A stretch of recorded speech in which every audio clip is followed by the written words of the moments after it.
today. So thanks so much for joining us. Here at Grazidi Interactive, we're talking about ahead and beyond the era of online community management. With you today is myself, John Summers. I'm the Director of Community Practice at Grazidi Interactive. I'm a longtime 15-year community veteran, working with customers and clients around the world to really build, deliver, run communities. And we are super excited to have R.D. Whitney, the founder of the Community Leaders Institute, which if you guys don't know, they have the CLIX. It's a mouthful. Community Leaders Institute, actual in-person event. Is it a hybrid event or is it going to be? No, it's an in-person event. Yeah, and it's okay, so in-person. Yeah. CLIX. It's in Memphis. It's coming up. If you haven't checked it out, it's a great opportunity. So if you're just joining us for the first time, we're just seeing this recording online, a little bit about Grazidi Interactive, if you don't know. I've been a customer and a fan of Grazidi for the past 12, 13 years when I first met them on a job. And they're really about digital innovation and driving technology for companies around the world. Over 500 customers, over 1,000 employees now, really dealing with the marketing tech stack, specifically Salesforce and Marketos and Zendesk and the communities. That's my business unit. So we deal with the Koros and Lithiums and Jives and Vanilla and Higher Logics of the world. And it's pretty exciting. So check us out some more if you want to know about communities. We've been doing great stuff with communities, great stuff with search, and we can really help you drive your community to the next level. And I'm going to let R.D. talk a little bit about the Community Leaders Institute. Great. Thanks, John. Excited to have this conversation today. And thank you for everybody that's on the call live and that will listen to the recording after. And good morning, afternoon, wherever you are. It sounds like this is a very global audience. So my name is R.D. Whitney. For 31 years, I've been working mostly for media information event companies. I like to, sort of publishing model. You like to think that was the original SaaS model, right? People subscribe to something they needed to do their job. I have built lots of institutes in my career in accounting and HR and in recruiting, in healthcare. And during the pandemic, after working 31 years for companies, I got on a webinar about the monetization of virtual events and online events because I had been working on that for probably previous decade. And obviously everybody needed that information. And very quickly, 15,000 people came on from nowhere on that webinar. And it led to what's the Virtual Events Institute today. But I thought that was great. And that just showed how the pandemic was changing things. No longer were these things nice to have, they were need to have. So I could see a real profession developing here. And that's what we're doing with Community Leaders Institute. We're creating an international, professional, and neutral, very important, neutral association. So a peer-to-peer association internationally for community professionals to help advance the community profession. So come join us, communityleadersinstitute.com, and let's network together for share best practices. Thanks so much. So yeah, it's been a great group. There's been I've met some interesting people through the network already. And I think it's really great to see an independent company trying to set standards. So many years, the accreditations or the standards are set by the vendors, the software vendors. And, it's different when it's an independent accreditation. It really elevates us as community practitioners to the next level, which I think is needed. In my career, I'm still trying to grow as a practitioner and accelerate my career. And I'm sure all of you are too.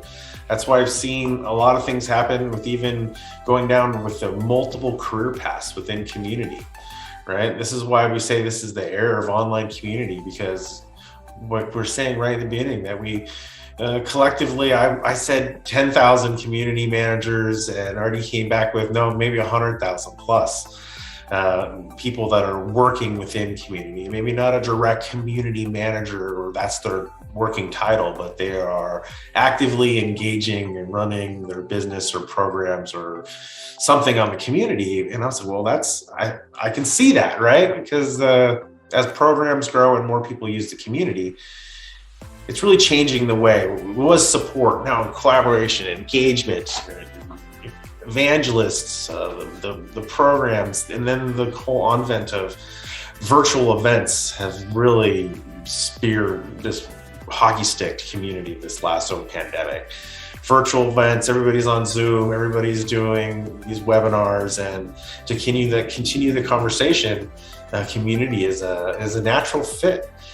And this is where online and community management takes a center stage, because now us as community practitioners and community leaders, we've been doing it for a while, and the marketers and the people, they're like, hey, I need to do this now. And they're coming to us and looking to us for advice. What's working? We should be knowing from attending events like this. All community managers, even myself, go to the events, go to the trainings, go to the industry events, and see what other people are doing.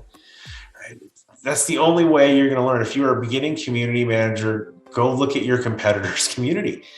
It's the first thing you should be doing, is look at what other people are doing in your industry, what your competitors are doing, and that's a benchmark for you, right? And start there. But I'm not the only person telling you what's going on in the world. There's so many people out there, and predictions. Treziti's had predictions. We've had a couple blog posts recently going around predictions. And that's really what I want to get into in the beginning of this, is really talking about some of these predictions. Are they valid? What do they mean? And what's the impact of, for people out there? People are reading like CMX, and they're reading Vanilla, they're reading Coros predictions. Every keepers is putting up predictions. So let's talk about a few of them. Right. So I think the one is community moving from marketing to customer success. Right. This is really interesting to me, because I think it's right on. Right. We've seen that in other enterprise companies using it, but now really acknowledging the customer success side, I think is a great move for the community. It definitely elevates the use case. What are your thoughts about this aspect? Yeah, so I think this kind of goes back to your point of how many people are actually working in community here. And this is a perfect example. So we're definitely seeing this. We're seeing, one headline that was startling, February 2021, TechCrunch, the chief community officer is the new CMO. The chief community officer is the new CMO. How powerful is that? And there's been several other articles. Martech had a pretty powerful series as well around this. What I think is really interesting is, as you said, John, in the beginning of this call, when you and I were talking, community's been here for a long time. It's been, it's certainly, some of its roots come from customer service type applications, but it also has been being done in associations for years. It's been done in event and media companies. It's been done, and it's being done more and more with brands, I think. But I think the thing that really just made it take off was during the pandemic, we became relied on. It was no longer nice to have, it was a need to have. I don't think it's an exaggeration to say the community model literally kept the world going during the pandemic. And it was the reason things didn't fall apart. So to the point of customer success, we're totally seeing that. So when we think, okay, are there 1,000 community managers? Are there 100,000? It could be even much bigger than that. When you think of professionals working in customer success, adopting the community model, and people in marketing moving towards the customer success model because of the community elements. Never mind, every social media marketer now is starting to, suddenly see that, okay, well, maybe social media is one of many tactics, and community is actually the trend that's happening here, and not a tactic. So I couldn't agree more. We're seeing a lot of that. Even for our Memphis event that's coming up in April, we are seeing people with customer success titles coming in along with the community leader title. So it's definitely happening, John. Yeah, I think this goes in with that really focusing on customer relationship. I see a lot of crossover or future predictions around CRM and community, and that data really coming together to have value, right? So that's part of that customer success story. I think it dovetails in there as another kind of trend that I have seen, as well as a customer success, but customer relationship management, and really, taking it to the next level. You're seeing more, chief, not community, but chief, what's it called? Blanking on it. Chief customer advisor, or chief customer officer, right? There's lots of titles that are focusing on the person that is most important in the equation, which is the customer, right? Yeah, and we're seeing a lot more people like this chief customer officer, community falling under them more and more every day, I think, and that'll, I think, helps elevate it a little bit, right? It elevates it, and it just makes sense, John. Like, you think about who should be at the center of the equation in commerce and in community, always. It's the customer. but that's really scary to people that have been very used to just being in an office, have everything be one way, have structure in place, and you're literally kind of transparently exposing yourself, the company and everything about it, and letting the customer act as an advocate of the organization. And that's scary to some people, but look at the ones that are doing it is incredible success. And I think in the startup world too, like you used to hear the startup incubators and VCs and everything is what's your go-to-market strategy. You had to always state your go-to-market strategy. Now they're not asking for that. They're asking for what's your go-to-community strategy. So I think it's just happening everywhere. It's so exciting. Yeah, you definitely have to have that strategy, and I think the explosion of use really comes in the wave of new tools and the use of AI in the community as well. I think a lot of people predicting more automation tools for the future, and whether it's translation management or moderation or reporting. And AI in the community, I think, is inevitable is a prime use case. I personally built an AI community manager bot last year, and it's definitely, I think, a prime use case for AI in the community, especially the consumer-based communities where the questions are a lot of repeat and a lot of like the same thing, and they can be automated in terms of the answer. I think that's, and that's been a prediction that AI will, become more part of community. And this reminds me so much of the evolution of sort of publishing and live events as well as it went through this, and now virtual events. So I think the bot in the AI is very helpful and useful in some areas. Like I remember running conferences, and then everybody would ask the same question: are the slides going to be available after the conference? Where do I find the whatever? Where's this?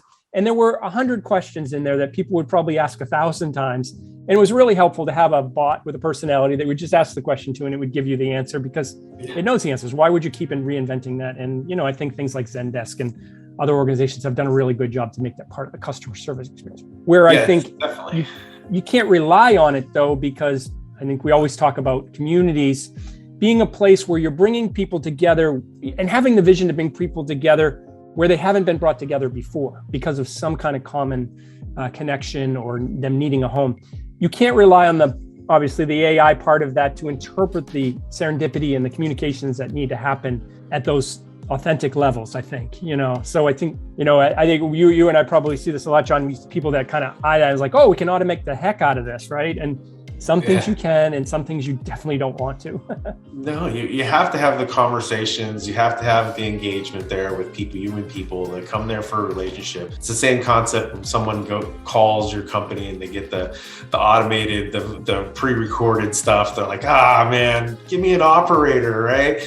So you don't want to overdo it with your AI in the community to where people are like, let me just open a ticket or call. And that's still costing money. Exactly. I'm seeing a lot of things in the chat. Just to point out to everybody, somebody asked that we go on full screen while we're kind of talking about the trends. So why don't we do that? Let me throw one at you, John. Because I purpose, before this webinar, I went out and kind of researched a lot of the trends that were being made out there. Community as a business model. Wondered, are you seeing that? I mean, I've seen some examples and I talked to them, but are you seeing that? Is that something? So what was that about? Community as a business model itself. So, So I've seen it. I've done it before. When I was at a previous role, we actually came up with a subscription model for our community, and we made their community that when you paid for support, it was actually part of like the platinum support package. Is you got access to this expert community, and we had like a malware index, and we were posting. This was a cybersecurity community, so the data needed to be private, it needed to be secure, and it was extremely valuable because we were the leader. It was a company called FireEye, cybersecurity company, and we were posting data that you could not find on the web. Right, this was unreleased information, but it's that valuable. We were able to put a paywall in front of it. And we were able to generate revenue from the section of the community. And then at the same time, we were doing case deflection and call avoidance in our support section of it. that we were able to show call savings. We saw reduction in we saw savings and we saw revenue from the same platform, which led we got an award that year. But it's definitely for the company. It was like an aha moment. Hey, like they actually became a product, and it evolved into this managed defense, big product where it had all these materials and stuff in there, and it's evolving for sure. It's becoming, it can be its own P&L. And I think there's sort of two sides to that. Like one of the best examples I can think of, and I had a chance to talk with Scott Wilder, who's a global head of community over at HubSpot. He was the guy that went to Intel and said, I think this, quote, QuickBooks thing could be a community. And boy, that is a perfect example of its own product, right? I mean, people join that. It absolutely creates ROI for, I don't have their financials, but you can just see how that works. It's like its own product. Dreamforce, I think, as an event itself and as a community for Salesforce is that. But then there's corporations using it even as a model itself. We're starting to see sort of the whole idea of decentralized companies because of work from home. Looking at using community as a way to run their business. I think that's pretty interesting. I'm starting to hear a lot of thought leaders and speakers and writers talk about that. We were just talking with a group of HR professionals as just another example of sort of a business use of community. And, we hear about the great resignation going on right now. Everybody's resigning, and where are they going? What are they doing? And so we were doing kind of dig in to see the companies that have employed a corporate community or an employee community or communities of cause within the corporation. Are they experiencing the same level of resignation that others aren't? And I bet you a beer they're not. I bet you a beer that if they have that, sort of, sense of belonging, a feeling of belonging with their company, it's one of the things that stop them from going out the door. And I got, you can't see it on my screen, but I got David Spink's book right here. My girls gave it to me for Christmas. You see, I think they're probably sick of me talking about community, but the point of a sustainable community in some way, and you pointed to this, does it generate ROI? Is it supported by the organization in a way that they recognize the ROI? Does it have a purpose that it can measure? So the business of community. And the business community is real, right? And that's, one of the challenges, if we talk about challenges community managers face. I think one of the biggest problems right now in the industry is ROI and proving your value within the organization. Because someone said, oh, we need community, and they just hired someone and they just started doing it. And they never had to do reporting on it. To be honest, the reporting tools that are out there are very they're sporadic, they're lackluster, or very expensive. So that's the other thing is if you're trying to do a custom Tableau dashboard or something, that's, could cost as much as your community platform at times, right? So what do you think are we're talking about some of the challenges. I think ROI, improving ROI is the number one challenge. People say engagement all the time. It's like, nah, I go to plenty of communities. They say, I got a problem, but I look at their numbers and I'm like, your engagement is great. You just need to expand. Yeah. It's a great question. I can tie this actually into something that's in the chat right now is I think one of the sort of challenges is, I think that there's a mentality right now, we need a community. People don't necessarily know why they need a community. They see other people doing it with success. They've seen examples of it, maybe in brand, maybe they've seen it, examples of it, they belong to one or something, but they don't actually setting out the goals. What are the specific problem they're trying to solve in their company or create? What opportunity they're trying to create from it?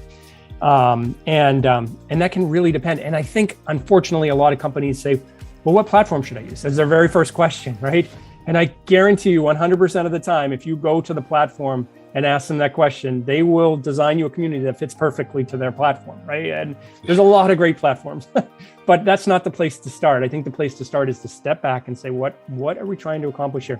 So somebody in the chat asked, what is this related to a real estate community? And I think that a perfect thing to inject into here is we would spend hours and hours and hours just even trying to identify how many types of organizations and how they're using the community model to advance their organizational, corporate, business objectives, or if it's a passion community, what are they trying to solve? Let's take real estate though. That's a great thing to bring up there. My brother is a real estate agent here on the seacoast of New England, very successful.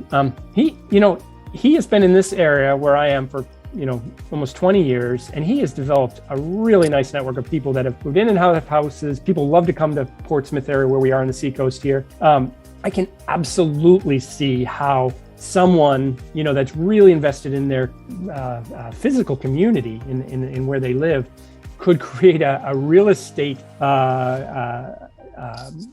asset for bringing that together. Now you can't just be like, buy this house, buy this house, buy this house, but it's like, of the people that came in, what's helpful to you? Like, could they create something that actually tied people together? And I'll just give another very related example.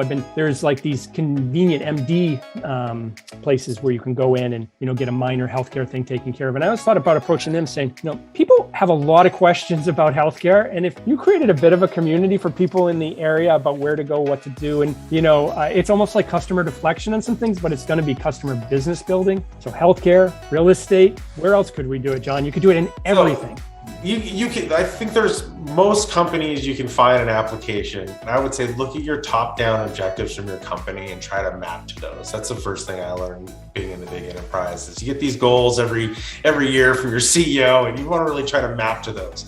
And if you can't do that, then you need to really rethink your strategy a little bit and say, okay, how can I remap to those? But like I said, real estate, I can think of one good example that's out there of a real estate community. I think the guy's like named Strahan. He was on that real estate show out of New York, the property guy, and he has his own book, and he's you could actually be part of his organization and get trained as a real estate person trained by Strahan.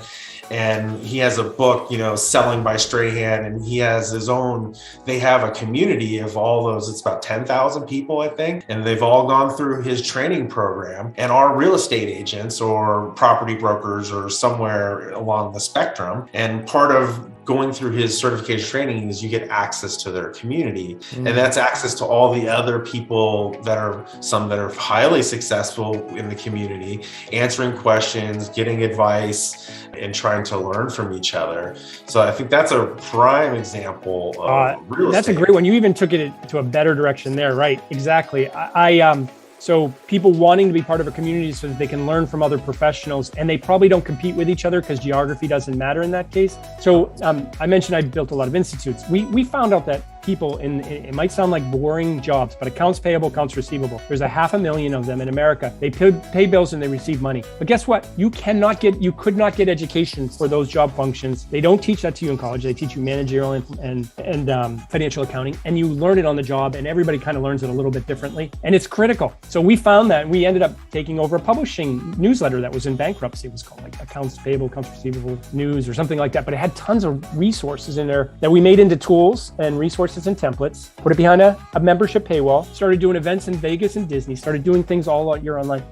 If you are in that profession today, the Institute of Finance Management, IOFM.com, that is your home. And that is where you get your national training. It's recognized by Robert Half. People get salary increases because of it. And that all just started exactly with what you're pulling out there. So, and to tie back to the other conversation, that is a product itself. That was a very profitable product that ended up getting acquired by a communications company that now runs it. I think maybe things are exploding because people are looking at leveraging the community model much broader than they have been in the past. Maybe that's what's going on here. I think, so there was historically, communities were around before social media, people. So, if you guys are all young, there was a time before Facebook and Twitter, and forums were the king on the VB bulletins or V bulletins, BBSs, messaging boards.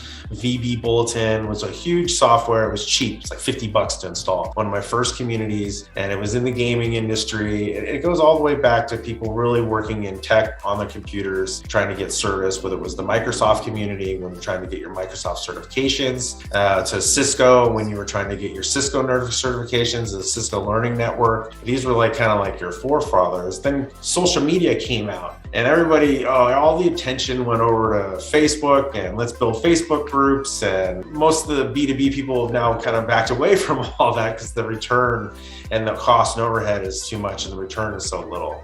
You can't show really ROI over there. But now, like, you're seeing this, well, we got to have a home for this. So the rise of the branded community was the whole trend, one of the trends of last year. And I think we're still seeing that with more and more companies be like, hey, we need to do more with community or do community or be involved because, like I said, my competitors are doing it, they're executing on it, their customers are happy, and it's a good experience. It's customer-centric business, right? You know, customer first. But where is it? What's going on next? I think one of the things I think in the news right now, a lot of it is where maybe community managers, myself, am thinking a little bit about lately is the metaverse. So I'd like to get your kind of like opinion on metaverse and like NFTs. And I guess this crypto thing, crypto, I don't know, crypto communities. That's a whole nother like subset of discipline right now. If you know crypto and community, like you are an in-demand fellow, right? Or worker, right? There's a lot of jobs being hired for that. I it's a great question. And a lot of people are making predictions. And you see Mark Zuckerberg come out with this whole presentation, literally change the company name, bet the whole company on it.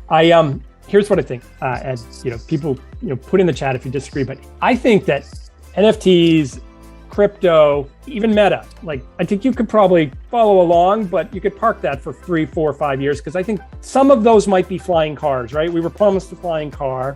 I did actually hear that our local airport here is just cleared for cars, like it's coming. But it took like how many years have we been talking about it, and I used to watch the Jetsons, right? So, but they're tactics. It doesn't matter, right? There's obviously stuff going on here. And just as you said, like people, I can't think of all the amount of hours we all put into building LinkedIn groups, and they're zombies now, right? They're just places where salespeople just put offer after offer after offer. There's no meaningful conversation going in most of them. And then what happened? Platforms came in to fill that void, and very rapidly people are moving away from those to platforms. And organizations like Residi are helping companies set those up and manage those on all the various platforms. And so the tools are in place now. The need is in place now. And then the need was very much accelerated because of the pandemic. So you got all the ingredients together. And it's not like crypto, NFT, or Meta that we have to wait. Meta, they don't, it's still years and years away of development of things like that. Sure, it's immersive video games right now. But right now, Web 3.0, I think, is community. Web 1, display your information. We're all connected. You can have a web page. You can display stuff. You can have hyperlinks. Web 2, just as you said, social. We can interact. And that's kind of chaotic, frankly.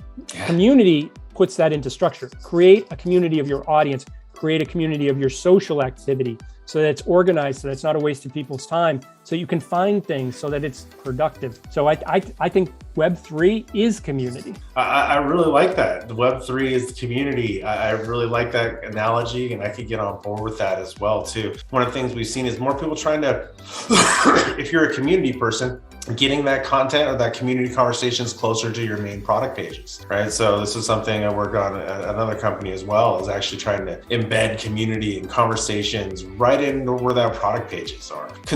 Look at consumer activity, right? If you're in the B2B space and you look at how the rating of the product is right there, and the discussion of the product is right there. And we can really see that it makes for the user journey into engaging with your company that much easier. It's less clicks, right? I can sign in on the website. I can make a comment, ask a question right there. It goes into a community bucket that's associated with that product or that service, and it makes it all kind of neat and tidy. So I see, Phoebe over there, masters and tenets of the community building management strategy, transferable skills and strengths that you can apply to near to the industry. Yeah, communities, you can apply to in the industry, right? It's about connecting people, and then you as the community manager being like the voice of the customer, right? So I think that's one of the we're talking about evolving roles of the community manager, right? Like, so you're no longer just there to like moderate content and to, keep people from fighting. you're like, how can I drive value? How can I engage in conversations that will help the organization or make people? So how do you think the role of the community manager is evolved from just say a moderator to now you're the full community manager? So I think because we're having this convergence that's happening right now, so let's just take a customer service sort of SaaS-based community. The more obvious example that somebody thinks of when they think of a forum and customers coming in and answering questions, things like that. That's clearly evolving because the customers are recommending product extensions. The customers are recommending other customers to come, and there's a joint interest there. But let's take the event manager for let's take UAVs, okay? UAVs, right? It's become a big industry, in farming and marine and all different uses of unmanned aerial vehicles. Let's say you're the event manager of a trade show like that. A lot of business is happening there, and your job before was to organize, get the buyers and sellers together, make sure everybody sets up their booth. Make sure there's interaction, make sure there's drinks on the floor so good conversations happen. Pandemic hits. Your job is now run lots of online meetings to bring this audience together because we can't meet in person. Pandemic starts to wane. People are burnt out on too many virtual. I don't think it's ever going away, but I think there's absolutely clear burnout right now. People want to get back together. What's that person's role now? Community manager, right? They should literally change their title. They're not worried about so much anymore, making sure food and beverage and hotel room commitments are set for San Antonio. They're worried about making sure that there's something year round going that keeps this buyer and seller audience glued together. Very strategic and very much but the value chain of a company has a seat at the table. So I really like the fact that we're starting to see chief community officers rise. I think that really just tells you this is a profession in development here. And so I think we'll see more. I couldn't agree. You're seeing more and more directors of community, right, as well, where you rarely saw that, right, in the past. Yep. And now there's more and more directors of community, senior. There's so many different role titles. I guess that's the evolving roles, right, where community operations manager versus the community engagement manager, used to be one guy did the same job, right? Now you're realizing that you need multiple people on your team, so you really have to split out that role, right? And where the engagement versus the platform side, I think, a long time ago, you just had to do it all. Yeah. I spoke maybe a couple months ago, I spoke to a woman who's VP of community of an electronics component manufacturing company. Okay. So they make the stuff that goes on the sports, right? And I said, I don't get it. Why do you, and this is from the guy that's trying to, pull together this profession into an association. Why would an electronics component manufacturing company? And she said, are you kidding? This is one of our prized assets. We have electrical engineers thriving in our community. They help us understand what products to build. They help promote our products better than anybody. They just don't know who we should report to. So here's a VP of community getting bounds from marketing to customer service, to operations. They know they need it. They just don't know who to report to. So let's make it a chief level position, right? Let's just have this be the seat at the table if it's that important. That day is going to come, I think. As we talked about in the startup world, they don't say what's your go-to-market strategy anymore. They say what's your go-to-community strategy. This is all happening. So this role and the importance of this function is rising in organizations, nonprofits, associations, corporations. Yeah, one of the largest trade shows is Concrete World. Yeah, the World of Concrete. Yeah, World of Concrete. Yeah, totally. Yeah, it's owned by Informa. Yeah, it's huge. It's one of the largest in-person events, and it's amazing. People think community doesn't apply to me. No, look at World of Concrete. I mean, you never think that they would need something like that, but it's huge, and there's so much going on with it. So if you don't think that example, John, and dig down to it. Like, okay, well, you got your real hard jobs, right? People pouring concrete, trucks, big tires, like that show. It happens in Vegas, huge. It came back this year. They ran it in person. That's owned by Informa, a big multi-billion-dollar event company. You can bet that in that boardroom there, when they're talking about that very important asset to them, because they're bringing buyers and sellers together, and that literally moves the construction market in the United States. You can bet they're talking about these year-round community elements. Have they yet change the title from event director to community director? Not yet, but I think no, not quite yet. But you can see that companies like that, they just need to take that next little evolving role of their event strategy. So, what do you think about hybrid? What's going to happen this next year? What should community managers be thinking about for their event strategy? Because if you're a community manager, you should be thinking about your event strategy. So it's just you should have an event strategy. Let's just leave it at that. And what should community managers be thinking about? In person, hybrid, virtual still, or is it really all? Yeah.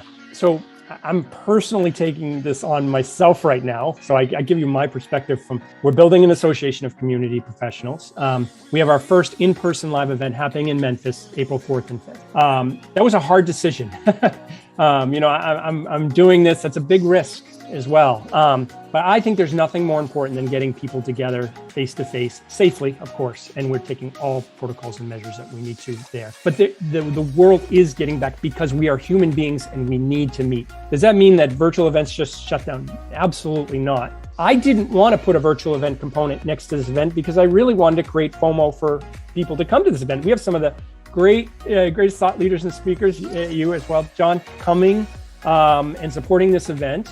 And we want the magic of those live events is what happens in the hallways and what happens in the discussions and what happens, over drinks because of the stimulation of the content. So, but what we're going to do here is some experimentation. We are actually going to capture a lot of the content, and then we're going to look for ways to sort of drip that out, turn it into education. It kind of ties back to how do people even get educated in community? There's not really any colleges you can go, take courses. There are courses out there. Where's the Australia, you can get a degree Vanessa Pake. Yeah, totally. She's amazing, right? You can definitely. I taught a class down there for her as well. She's fun. The one example that comes to mind here, John. That's it. That's it, and it's in Australia. It's the only. I think University of Arizona has some stuff, but it's more social media focused, right? Where you can get a degree in online social media, some weird title, I think it is, but it's basically kind of a marketing social media degree. So I think you're going to get, just the question, I think you're going to get a lot of experimentation over this next 6 to 9 months because we've gone, the pendulum swung so far to the virtual side. Now it's swinging back to the live plus virtual. But I don't even necessarily like the word virtual because, it's like, they say okay, they call live now. Virtual is like meta, like the metaverse. Yeah. That to me, that's like virtual, right? and they call it, we're going to go to a face-to-face event. Well, I remind them that this is face-to-face, right? We're face-to-face. It's just online, but live in person versus online. I think we're going to year round. I think that's what's happening. Anybody that used to profit, and a lot of people did, billions and billions of dollars in the industry profited from having an event once a year and then see you next year. And I'm talking associations, for-profit event companies, media companies that can't carry on in the future. There's too many people that would be really happy to take over that business for them. Yeah, I think so. Like you said, we've been also seeing stuff about making your virtual event, your online, like these type of events, right? Shorter, very focused, where people, because they don't want to stay, like I said, there's burnout. Me myself, I used to attend so many of these like webinars and this and that podcast, that, and it's like it was just overdone. So I'm like, oh man, I only have so much time. So we've seen over the last year, the shorter, the concise ones, and then breaking it up into segments after if you can, and releasing those as clips. Using social media to market it and is a great way, I think, in person. Like Gigi said about your event, I got an email and great people on there. It's like Spinks and Millington, and they're like, "Hey, we're gonna get dinner, right?" And I'm like, "Yeah, we're getting dinner." I haven't seen all you guys together in so many years. Awesome. So of course, I would be total FOMO if I did not attend and miss out on going to dinner with all the people that I've known for many, many years. So, and we've taken some heat for it too. I mean, there's been some comments that why are you running an in-person event? At the pandemic. Well, we need to. This industry is exploding, and we need to get together face to face. So those kind of interactions, more benefit will come from you guys getting together.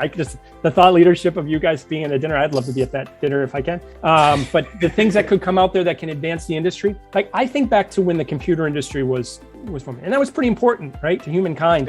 I remember, IDG, the International Data Group, was run by an individual who had a vision. He said, look, there are things happening in China, there are things happening in Japan, there are things happening in Korea, there are things happening in the UK, there are things happening in the US. How do those things get shared so that the industry advances? In that time, it was putting a magazine in every single country. So you had like PC World, Japan, or like all these things, and that's where the cross sharing happened. We have online, we have community now, right? So this is what I think is happening here. This is a profession in development that can even accelerate innovation, can accelerate cause. The power of community is so powerful, and we can share best practices. And that's why it's important we get together. Okay, so we got about 15 minutes left. Let's tip into some of the tips and create community management plans and programs. So this is a big thing. I think you can probably have a whole talk just about community management plans and programs. I'll give my little spiel on it. You got to be doing plans and programs. So if you don't have a plan, you're dead in the water, right? What are you going to do for this year? What are you going to do for your quarter? What are you going to drive to? How are you going to map to your corporate objectives? What are your corporate objectives, and how can you impact them? What kind of technology changes do you want to see within the year, right? And good friend Donnie Weinstein, he always tells me, is to horizontally integrate so think about your programs and how you can be horizontal across the community. If you're in support, how can you reach out to marketing or sales or events? Like the event team should be your best friend. But what are some of your ideas about what should be people thinking about their community management plans and programs for the next year? Yeah, absolutely, John. Needs structure.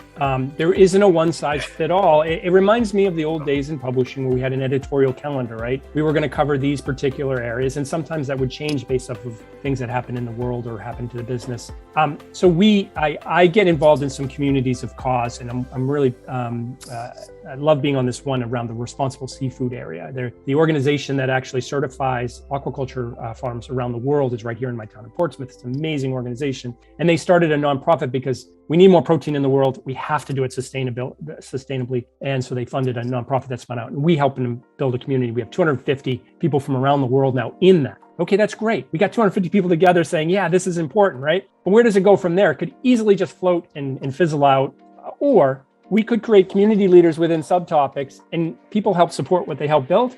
Give them some responsibility and clarity about what are the responsibilities of this channel, help accelerate this traceability, any particular area. And then that collective activity snowballs. So I think that's sort of the broad answer with plans and programs is just as you said, you got to have one. You got to treat this like a product. You got to treat it like you wouldn't have a product and not have what is the 30-day, 60-day, 90-day, 3-month, 6-year plan with a substantial product or brand. I used to give that analogy so many times. Have you ever heard of a good product with a bad product manager? Right. It's so hire a good community manager and you'll have a good community manager. You hire a product manager who's got 6 months experience, you're going to get 6 months of product management experience. And versus, if you're spending, hundreds of thousands or millions of dollars in some cases on your platform alone, and you're going to be oh, let me get an intern to run it. And it's what are you thinking? You need a senior level person. You're investing a big portion of your company. So that community management plan of what you're going to do to it, how you're going to staff it, what kind of budget you need for staffing, for tooling, for reporting, and be able to report that and to be able to show your ROI from the next year. How are you impacting sales, support, and product? If you can show how you're impacting sales, support, and product, you'll get all the budget you want because you're impacting sales, support, and product, the three major portions of the company. And getting programs and having ideas of, okay, I'm going to do virtual events, or I'm going to get involved with the advocacy program, like you mentioned, is another one that I think people miss out on. They're oh, we're in there, but really getting those people on your behalf, you got to give them something back. T-shirts, swag, what's in it for free me? training, just doing it off, even at EA when I was doing the Sims, it's we had so many volunteers, but like the good ones, we were like rewarded, right? And the power users ones, we like flew in and like put them in a hotel for a week and showed them around the campus and, wine and dine them. We treated them like you would treat a media analyst, because the reality is they had more influence than media analysts. Some of these, you think about YouTubers, right? You're thinking about the Twitch streamers. This is how they are treated, like a Cronkite or something, right? Is because the reality is he's got more followers than Cronkite did.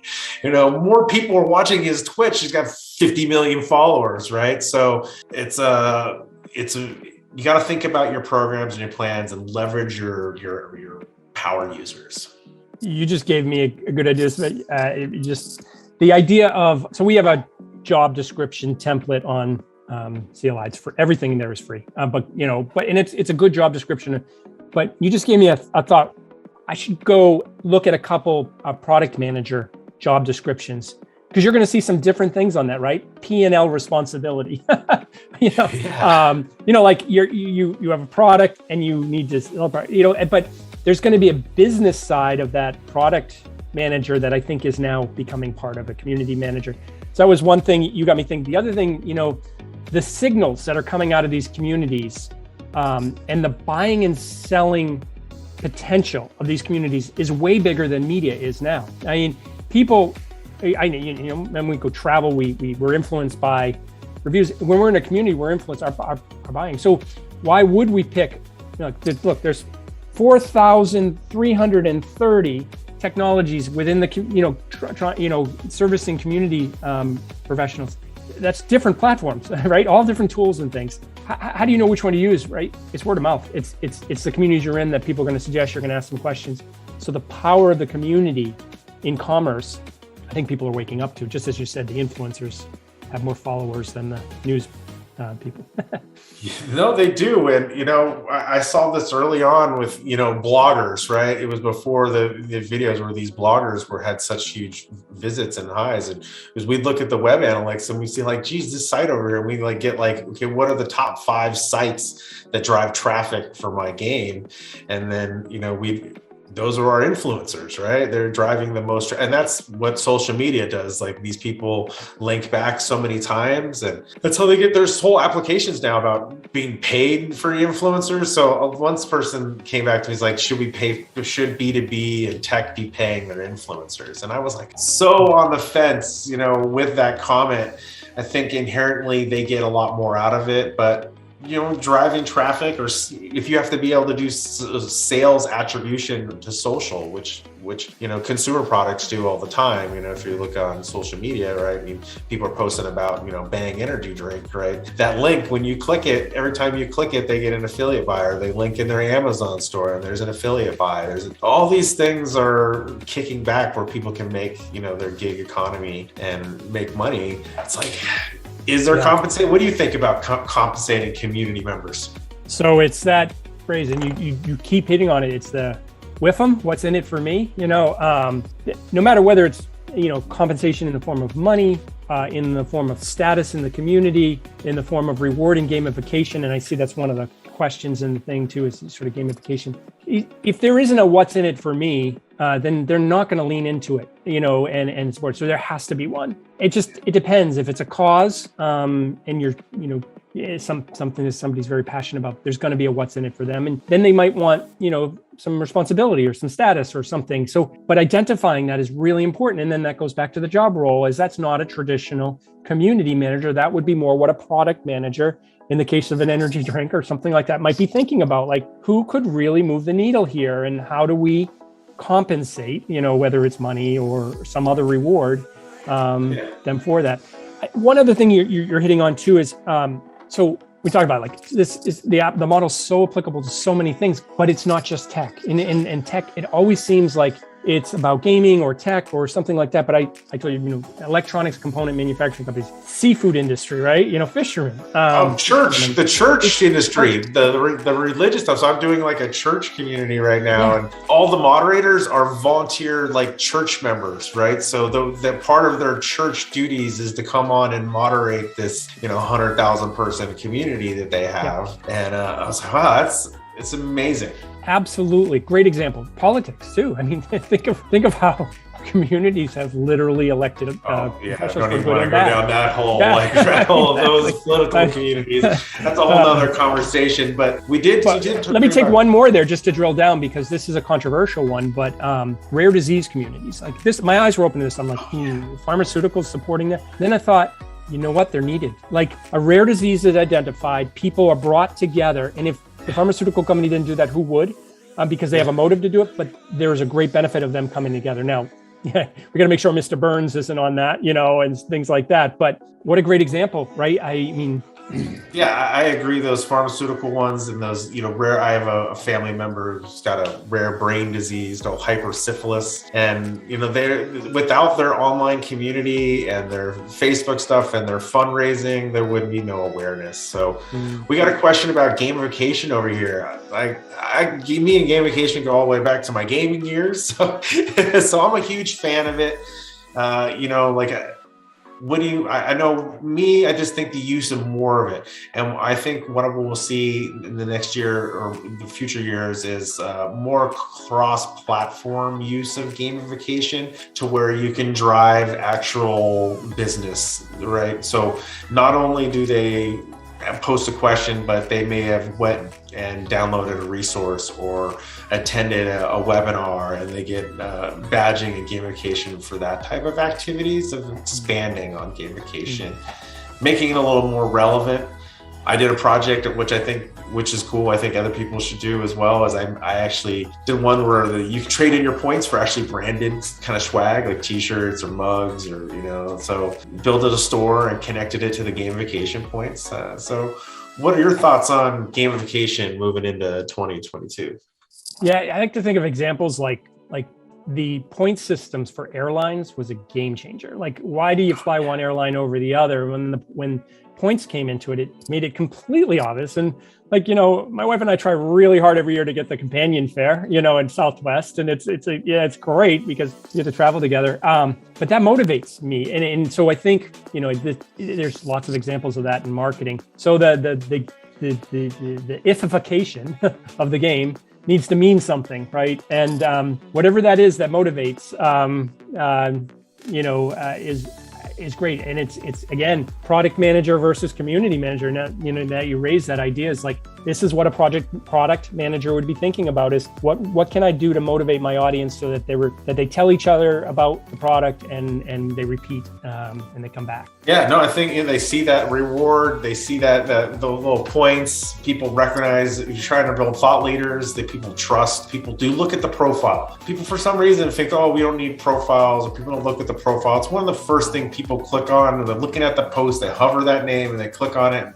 Who wrote this? And so don't forget about your profiles, people. That's one of my, fading comments. Such an important thing when you're building a community. Exactly. They think that the shadowed image, but let's just take LinkedIn. It's interesting because somebody asked the question here is what's going to be the top technology, as a trend? LinkedIn, right? I mean, we're all on it all the time. I'm not saying that's a community platform, but it's something we're all using. But it kind of is. Would you find somebody's profile that had a shadowed image or their photograph with a write-up about their art? Like, you start to get, just because there's so much scams and things like that online, you start to get a little suspicious if they don't have a fully fleshed out profile. So that has to be carried into the community. You have to have, that can be if you can come up with a creative way to, not have to redo it because it's in LinkedIn, but you need that fleshed out profile for trust. Yeah, maybe it's like really the community platforms thinking, okay, how can I integrate with that LinkedIn profile to like suck in that information and pre-fill someone's community profile with that profile, their picture, their name, their school, right, their recurrent job, right? Exactly. That goes a long way to prove your credibility. Like I said, there's so many scammers, so many people that think they're keyboard cowboys or whatever you want to call them, that think they know everything. But then sometimes you come across someone who's answered your question, you click on it, and you're like, wow, this guy's got a PhD from Stanford. He's got doing it for 25 years at IBM. Like, okay, I think I'm going to listen to this guy versus the guy's got a 1 year experience from, and no college, right? You're like, oh, okay, maybe he knows what he's doing. Take it with a grain of salt, right? Do some fact checking. But, that's definitely what people do. So gamification, I think it's something in the beginning, I don't know if it's as critical. I think as you start to evolve your community, it becomes more and more important the bigger your community is. And then dealing with advocacy programs too, helping to identify advocates. It's like if you don't have it turned on or don't have a points reputation system, it's hard to identify. You got to be reading everything, right? So that's what I think. Also, the tools, right? Tools will advance a lot this next year. I think you're going to see more and more tools. I know we only have a couple minutes. So one, I think, trend that I'd love to just hit on real quick is the investment in community models. We're starting to see VCs, private equity, angel investors, family office start to invest in communities as products, or invest in company that have a community model in place. So I'm absolutely seeing that. I expect to see investors at the Clicks event Memphis. I'm seeing it not just because it's the right business decision to do, because it drives more customers, because it keeps better retention, but because it attracts investment. And so I think that's great. You're bringing money with the people together. I think that's what, as a institute needs to do is you bring the right people together. Like you said, there's like the dinner I'm attending is it's like a who's who of community. And I'm sure investors would want to know what we're talking about and how, they can leverage this to make money in there. We got a question a little comment came in from Phoebe. Gamification appeals to those who are more actually motivated versus those who are intrinsically motivated. Totally, yeah, I agree. I agree, but there's always the power of a T-shirt. It's it's crazy, right? People do anything for a T-shirt, and it costs you next to nothing, right? But I once worked for a biotech company. I was a copywriter for them way back in my career, and we created with this poster, which was DNA strands. But if you remember those things, where if you stared at them just right, you could see an image inside of the image. Do you remember that? Yeah. It's like a whole thing. Totally know what you're talking about. Yeah. So inside of this, if you stared at it long enough, it said in Latin, "All life from DNA," which is a sort of a famous phrase. And then we created a contest. If you responded back, you got a T-shirt that had that on it. And geek is cool. So they wanted that, right? And then you can pay for a laptop. But I think it's thinking creatively, not just doing a reward. It's got to be a reward that means something to that community. Something they'd want to sign up and get something. Don't do that. Here's a best practice tip. It's don't do that. Spot rewards are the way to go. Don't say you sign up and you get what SAP did this years ago. They said sign up, get a soccer ball, and then a whole college from England signed up. The guy had to send 500 soccer balls. He's like, I only had budget for 50.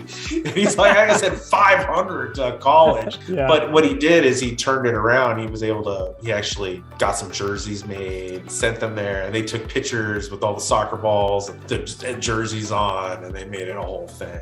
Well, here's a cool one. There's all these social amplification tools out there now. And we have one that you probably got it, John. As you're a speaker, you can push share and it will share to your network so that your network can get a discounted attendance. We're doing one when attendees sign up that if they share with their network, they will get both Millington and Spink's book. We'll buy that for them at the show. So that's meaningful to them, right? That's something that I was excited to get those books at Christmas time. That's like I said, that's a great giveaway, right? So no, that's a cool one, right? No, those are great books. If you haven't read them, community person, please, try to read them and support, the community world. Given how crucial communities have become to B2B brands, will the scenario remain the same in the near future? Oh yeah, it's not going away. It's ramping up, if anything.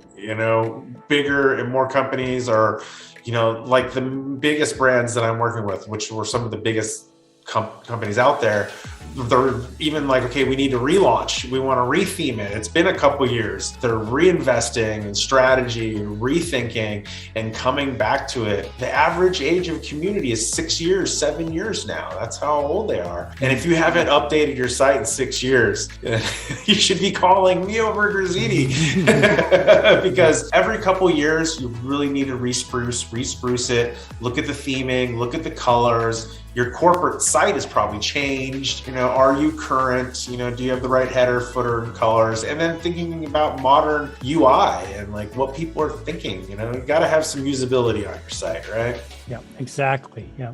This is accelerating, John. Just as you said, we're at the early days of this. As you mentioned, this has been, community's been a thing for forever before computers. It's been from the biblical times, frankly, when you think about real community. But it is accelerating at an astonishing pace in organizations in many ways, and it's becoming a profession. It is definitely a profession. I think me and you are both proof, and the other people that are speaking, that the community is a profession now that you can, work your whole career towards, right? And communities are just like, oh my God, sociology and community are the same thing about city-states, tribes moving into our little tiny communities, and these communities growing into bigger cities, growing into countries, growing into nations, and the way it only accelerates. And community is on that same path where we were little villages. Now we're kind of like cities, and we're moving into these kind of bigger groups of communities where we're kind of going into these states and nations now. So if you really take a look at, that type of historical stuff and apply it to your community, I think you'll be ahead of the game.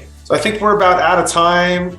This is really for all you guys out there, marketing leaders. I'm sure if you're marketing in here, I'm sure you got a little bit of, right? Product guys, you can use community for feedback, ideation. There's so much communication. Get your events, get your notices, get your newsletters, right?